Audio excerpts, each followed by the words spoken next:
So, ladies and gentlemen, welcome to the Sex and Suicide Podcast. This is Wednesday evening, and I'm here with our woman crush of the week, Miss Alana Romero. Hello, hello. How are you doing? I'm doing great. Looking gorgeous as always. Thank you. So, we also have Vinny Chase here, and do you want to say hello? Hello, cheers. Hello, cheers. Got a couple glasses of red wine going down. Yeah. Awesome, I like to see that. I've got my tea and my typical tongue here.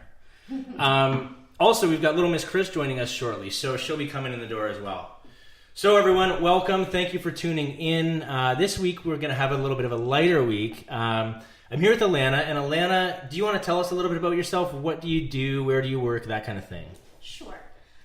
So I'm 26 years old. I've lived in London for way too long now. Okay. How long is too long? Because I guarantee you I've lived here longer. Okay, so I moved here for school. I guess it's been about 8 years now. 8 years? Yes. Okay. It just kind of sucked me right in. It has a tendency to do that, doesn't it? Yeah. It does. Anyway, so I work at the keg. Okay. I do a little bit of management there, and I serve mostly. Sometimes bartend if they need me to. Sure. But really what I'm trying to get into is a little more acting now, and I love to sing, and I just love dogs. I have 2 of those. So, Yep, perfect. I don't know. That's a little bit about me. Awesome. Yes. Awesome. We are in full support of everything that you're doing, especially being a dog owner. I've seen your dogs today on Instagram. They're adorable. Love them. They're my life. Max and Mia, right? Max and Mia. Yeah. Yes. Max is my Cocker Spaniel, and then Mia is a Boston Terrier Chihuahua. So. Okay. How old are they? Mia's going to be 6 this year. She's just a little one. And then Max is just under a year. He's 8 months. Oh, he's a Yeah. new addition? He's a terror. Seriously. Well, he seems to be an Instagram star. He loves the camera. Mm-hmm. Good for him. So, working at the keg, how long have you been working at the keg for? Quite a while now. I mean, I did leave for about 6 months, but I've been there for about 6 years. 6 years? Yes.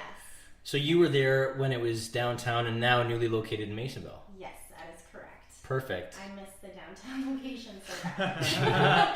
It was a nice spot. It was a nice spot, and just the atmosphere is a lot different, but our new store is really nice. It's nice working in a brand new facility and stuff, so. Sure. Yeah. Yeah, you and I met at the old location. We did. Well, that was, I think, my last time there, actually. Yes. I have yet to be and to. it was a Christmas dinner, correct? It was. Yes. It was. That's when I noticed. So, not just a beautiful woman to look at, but a beautiful soul as well. Yeah. Very sweet woman, and it's nice. It's a rare find. Well, I don't want to say it's a rare find. There's lots of people that are beautiful on the outside and beautiful on the inside, and that's what this show is about: is trying to find people that have the inner beauty as well as the outer beauty, and it doesn't really matter. There's beauty in all shapes and sizes. So we're happy to have you here. Hey, I'm happy to be here. And we're happy you're such a nice little spirit and a great energy to be around. So tell us a little bit about some recent ventures that you've done. In terms of what? In terms of, you've done a pretty exciting, obviously it's not a huge role, but we can talk about the commercial, right? Yeah. Okay, so let's talk about that for a minute. Okay, so a little while back I got a message from someone from Keg head office, and they said that there was a casting call for the new Keg commercial. Yeah. So, well, I went and I auditioned for it, and I ended up getting it. It was really cool. Yeah. So we recently just finished filming that. Yeah.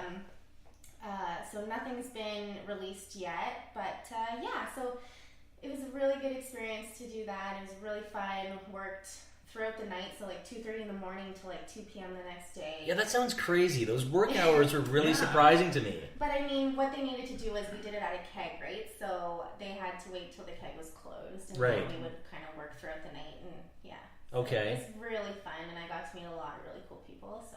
And when you and I talked about it earlier, so what time? Let's talk about the time, the sort of the general timeline here. You woke up at what time the day before, and then you worked, and then you drove.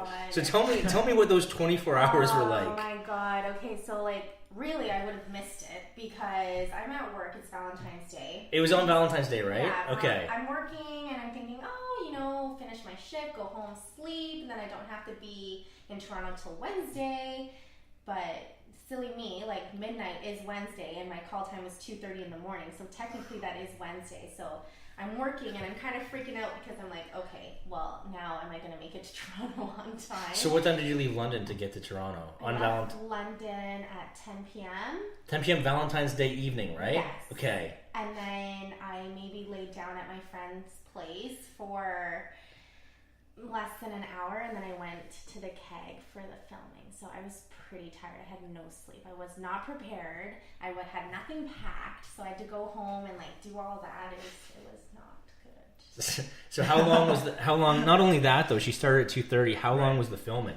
Oh, I wasn't done until 2 p.m. 2 p.m. So it was. So you have to be on set the entire time, like even if you're on standby, right? So I mean, you can sleep, but like really, it's so loud and the lights are on, you're not sleeping. No. It's not good quality sleep anyway. Definitely not. So my eyes were closed for a little bit, but I was awake. Did you feel like a bit of a zombie during that shooting time? I did, and you know what? I didn't even have a single cup of coffee. Really? Really, no tea, no. Are you a coffee drinker? Sometimes, but no caffeine. No caffeine the entire time. Yeah. You just powered through. Yeah, I did. What a trooper. So when does this keg commercial come out? When do we get to see you on TV? Well, I don't know. Mm-hmm. And, you know, you think that I would have asked more questions, but nobody seems to know. Everyone that was in it I've asked, and they don't really know, so. When you're up for 24 hours, you're probably not thinking. No, yeah, I didn't think to ask clearly, at all. sure. It was just a cool experience, and yeah. So when it comes out, I'll let you know. Awesome. Yeah. Well, I'm sure we'll see you. Yeah. Like, that'll be a... What role did you have in it? Like, did you have to memorize lines? No. You had a few roles, though, right? It was different. You did a few different things? So when, I don't know if you've ever seen a keg commercial, but so there's never really any, like, talking in there. No. There's maybe like background talk or like a narrator type thing. So basically I pretended to do the job that I do every day. Right? Well, you've had 6 years practice. So hard. So you can basically do that on no sleep anyway at this point. Awesome. So, yeah, it was really neat. Well, that's exciting. Mm-hmm. So this was an opportunity that came to you, and let's get to it because I'm sure some of the guys that are watching are wondering, what is your relationship status at the moment? I am currently single. Currently single. So this opportunity, so these opportunities have started coming and rolling in as soon as you've kind of made the decision to be single. Is that true? I wouldn't say so. Okay. I mean, sort of. Sort of. Let's just say sort of. I'm not implying that you're getting these opportunities because you're single. I'm just saying that it seems that good things seem to be happening right now, and it's really exciting. And I'm kind of beside myself because I'm so excited. It just doesn't seem like real life. Cool. I like think to myself like, this isn't real. This is silly. Okay. You know, like, yeah. No. I know that feeling. But yeah, it's around the same kind of timeline. Okay. Yeah. Okay. So, well, it's good because it keeps you busy. Mm-hmm. You don't have to focus and stew in your thoughts, and you have some exciting things to look forward to. Absolutely. Sure. It couldn't have come at a better time. For right. Sure. Okay. Yeah. So you're feeling good. You're confident. Yeah. You're obviously doing well, and there's some things that we can't talk about, but you do have some really exciting news that you will tell me about as soon as you can. Right. Exactly. Okay. So. So Exactly. So we won't sort of give that. We'll keep the cat in the bag because I know how NDAs work. And yeah, did you sign some documents? I haven't signed anything yet, but yeah, we're not allowed to say anything. Sure, so. It's very hush hush. Yes, very hush hush. Yeah, and if they find out that you did say something, then the paperwork won't even show up, right? Exactly. So we'll steer clear of that for now. But it is going to be exciting. We're excited for you. Thank you. Mm-hmm. Mm-hmm. What else is going on? I didn't want to. I probably should have asked you about this before, but has there been a few dates recently? A few dates recently. So I heard through the grapevine there may or may not have been a date or two recently. You just tell me if you don't want me to talk about that too. You can tell me where to shove it. It might be too early. It might be too early. Okay. So she's single. We'll leave it at that. I am single. Well, yes. Okay. So how are you liking the single life? Single and open for dates. There you go. Single and open for dates, gentlemen. You heard it here first.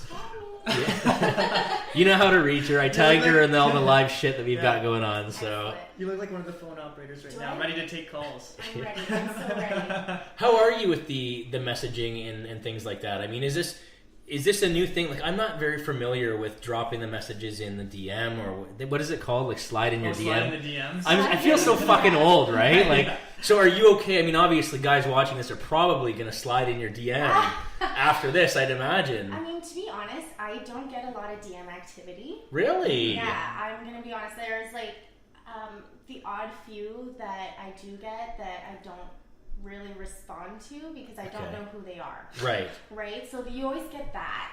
And So it's not a good idea to DM you if they don't know you personally? Or no. not necessarily? I mean, no, because I won't respond. Okay. Unless you look like I mean, if you look normal enough, You right? look Like you don't normal say enough. anything creepy to me, then maybe I will respond. Because, you know, I'm a nice person, and like, whatever. Yeah, obviously you're here because you're a nice exactly, person. And how else are you supposed to get a hold of me? So, like, I get it. Like, that's fine. Okay. But, yeah. Like, What's the farthest you'll date, like city-wise? Do you want it to be within London, Ontario? I don't know. I've only ever dated people that live in the same city. With everything you have going on, it might not be a bad idea to consider like a half-hour, 45-minute drive. Yeah, I mean, I don't mind. All right. I mean, my ex and I, we dated for almost 3 years, and we lived in the same city. We didn't see each other at all. Really? Like, I mean, that's a lie. We saw each other a lot, but 3 years, didn't see him. I know. I don't even know what he looks like. No, we saw each other, but it was like we didn't see each other as much as you think we would living in the same city. Right. We'll just go with that. Sure. Yeah. Well, you're a busy girl. Busy girl. He was busy. Our schedules were super different. Working in the restaurant industry kind of didn't help. Takes your evenings. Absolutely. Yeah. And that's when he like had time off, right? Right. So Sundays were our day. We would do things on Sundays, which was nice. Well, that's okay. I mean, if it works for you, it works for you. Yeah. Well, we never fought because we never saw each other. So. Sure. And unfortunately, that didn't work out. Do you want to? Work out. Let's get into that a little bit. Like, what are some of the reasons for these breakups, and what are some of the qualities you're looking for in a man in the future? You know what? Ultimately, I think that maybe these things aren't working out because I personally don't know where I want to be in life. You think that's why? That could be why. Maybe I'm attracting that sort of person where it's just like a temporary. That's very thing. insightful of you. I've had a lot of time to think about it. Yeah. Okay. Most women right now would be blaming the other guy all day long, I right? don't really want to blame them because they've been nice guys, but yeah, it hasn't really worked out. Right. But like, fair enough, right? Like, I mean, we're around the same age. I'm 27. Mm-hmm. I kind of feel like the same way, right? Like, I want to get my shit together before I do anything else, Right. And I feel like it's kind of like yet to happen. Absolutely. So like, I don't know if that ever fully happens because I still feel like I'm getting my shit together right now. maybe So it never does. I don't know. I don't know. I think everybody's always just trying to. Right, and I feel like maybe as you get older too, then you're like, Right. shit, I Then you still don't have it realize it. together, and then Yeah. like, you're just kind of panicking a little bit, maybe. Yeah. Right. I don't know, but yeah. So tell us. So you're willing to date potentially 30, and we talked about sliding in your DM without being creepy. So what is the proper thing for some of these guys watching to how do you want to be approached? And how have you been approached that's sort of aggressive or really turns you off? Let's talk about that too. I have a great story. Let's share that story. We're all about storytelling. Okay, so I was at the bar. I was at Belfort, actually. Okay, which is a bar in London here. Yeah, it's super random because I never go there. Okay. But anyways, I'm with a girlfriend of mine, and we're just dancing, having a good time, whatever, having drinks, and this guy comes up to me. He's just like dancing, like really close, and I'm like, okay, I'm just like dancing with Brittany. Are you a dancer at the clubs? No. No? So this was kind of just something that you No, just... I kind of do like the white girl dance. Yeah, perfect, sure. Yeah, I do the white girl dance too, so I know exactly what that's like. It's so much fun, so like why wouldn't you? But Yeah. yeah, I was just dancing with her, and then this guy like keeps like coming up to me, and then he like approaches me to like talk to me. He's like, hey, like how's it going? Like good, like whatever. How are you? I'm obviously not interested. I'm not putting out the vibes that I am interested. I didn't go to the bar to pick up anyone at all. Sure. But anyways, he continues to talk to me, and then eventually, like, just small chat. I hate small talk, too. So do I. Honestly, and I'm a server, and I Yeah. hate small talk. You think I would be, like, I'm fairly decent at it, but I hate it. Yeah.